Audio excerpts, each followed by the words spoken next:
Hello everyone, samahan niyo po ako, magluluto tayo ng ginisang repolyo na may manok.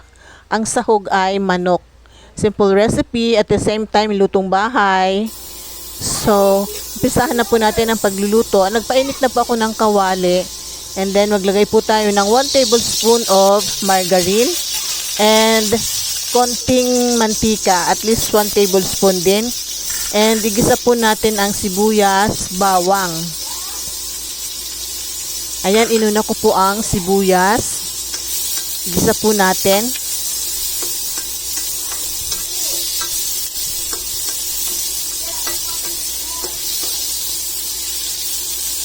And then, isunod na po natin yung manok.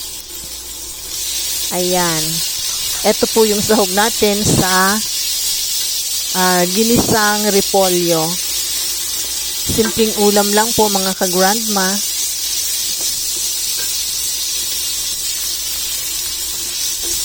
Igisa lang po natin ng maigi. And then, maglagay po tayo ng oyster sauce. Konting oyster sauce lang. 1 teaspoon lang po. Ayoko po ng maraming oyster sauce kasi. And then, maglagay po tayo ng tubig para po sa pagpapalambot or pagpapaluto ng manok. Tapos, tatakpan po natin ito at hayaan natin kumulo hanggang sa maluto po yung manok. So, this time, luto na po ang manok.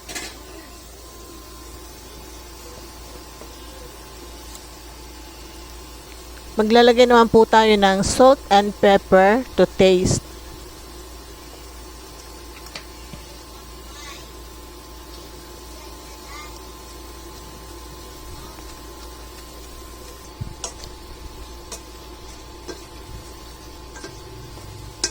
And then, ilalagay na po natin yung repolyo. Purong repolyo lang po ito, wala po ibang halong gulay.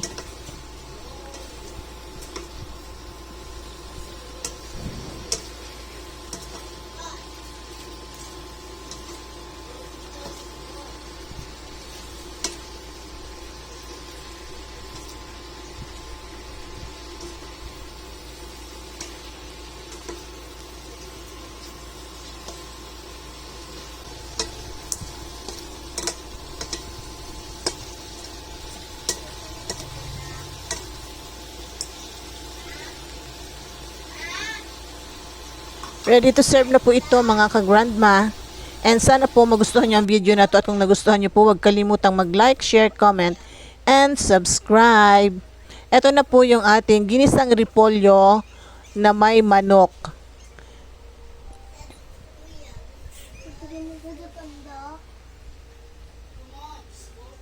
Thank you for watching, guys. And see you again on my next video.